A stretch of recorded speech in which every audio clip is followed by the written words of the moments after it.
இன்றைக்கி நிறைய பேருக்கு இந்த திருமண வாழ்க்கை அப்படிங்கிறது காதல் திருமணமாக இருந்தாலும் சரி, அரேஞ்ச் மேரேஜாக இருந்தாலும் சரி, எல்லாருக்கும் அந்த திருமணம் முறிவு ஏற்பட்டு வாழ்க்கையில் அவள் டைவர்ஸ் வரைக்கும் போய் திருமண முறிவு ஏற்படுறது. இதனால் அவள் இரண்டாம் கல்யாணம் பண்ணிக்கிறாள். இப்போ முன்னாடிலாம் இந்தளவுக்கு இரண்டாம் திருமணம் கிடையாது. ஆனால் இரண்டாம் திருமணம் என்பது ஆதி காலத்திலிருந்தே இருதார யோகம் பலதார யோகம்னு ஜாதகத்தில் இருக்குது. அப்போல்லாம் இந்த இருதார யோகம் பலதார யோகம்லாம் ஆண்கள் தான் பண்ணிட்டு இருந்தா.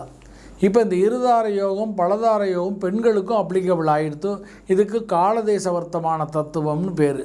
அப்போ இந்த காலதேச வர்த்தமான தத்துவத்தின்படி காலத்தின் அடிப்படையிலே, இந்த காலகதியினுடைய அடிப்படையிலே, கால சரணை கால அனுசரணைங்கிற அடிப்படையிலே ஜோதிட சாஸ்திரத்திலே இப்போ பெண்களுக்குமே இந்த இருதார யோகம் பலதார யோகம், அப்போ 2 திருமணங்கள் இல்லை 2க்கு மேற்பட்ட திருமணங்கள் ஏற்படும்னு விதி இருக்குது. இதுக்கு இப்போ சில பேர் பார்த்தேன்னா திருமணத்துக்கு ஆண்களுக்கு 7வது இடத்த பார்ப்பா லக்னத்திலிருந்து, பெண்களுக்கு 7 பார்ப்பா, 8 மாங்கல்ய ஸ்தானம் பார்ப்பா. ஆனால் இந்த 2ஆம் திருமணம்னு வரும்பொழுது நம்மளுடைய சாஸ்திரங்கள் 11ஆம் இடம் என்கின்ற இடத்தை லக்னத்திலிருந்து 11வது இடத்தை பார்க்க சொல்லியிருக்கிறது. ஏன் என்று சொன்னால் இந்த 11ஆம் இடம் பிறவி லாப தத்துவம் அப்படிங்கிற அடிப்படையில் உள்ள இடம். பிறவி லாப தத்துவம் காலபுருஷனுக்கு. அப்போ இந்த 11ஆம் இடம் அடுத்தாப்பில் இந்த திருமணம் பண்ணால் அந்த பிறவி லாபத்தினால் அவளுக்கு அந்த வாழ்க்கையில் ஒரு விமோச்சனம் இருக்கா என்பதை பார்ப்பதற்காக அந்த 7, 8 இடங்களையும் பார்த்து அதற்கு மேல் அந்த 11ஆம் இடத்தினுடைய அந்த கிரகத்தினுடைய அமைப்பையும் வைத்து தான் இந்த 2ஆம் திருமணத்தை செய்ய வேண்டும்.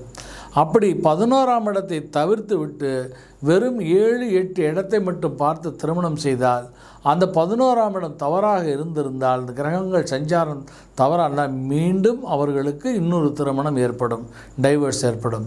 எனவே இந்த 2 திருமணம் அல்லது 2க்கு மேற்பட்ட திருமணங்கள் அப்படின்று வருகின்ற பொழுது அவர்கள் ஜோதிட சாஸ்திரத்தில் பார்க்க வேண்டிய இடம் அந்த 7, 8க்கு அல்லாமல் 11வது இடத்தையும் அந்த 11வது பாவத்தையும் எடுத்துக்கொண்டு கணக்கில் எடுத்துக்கொண்டு பார்த்து திருமணம் செய்தால் அது 2 திருமணத்தோடு நின்றுவிடும். அந்த வாழ்க்கை நன்றாகவும் இருக்கும்.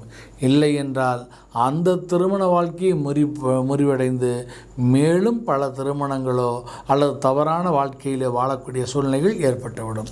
எனவே இந்த திருமண வாழ்க்கை ஒருவர் டைவர்ஸ் ஆகிவிட்டால் அவர்கள் 7, 8, 11 என்று 3 பாவங்களை பார்த்து திருமணம் செய்தால் அந்த திருமண வாழ்க்கை நன்றாக அமையும்.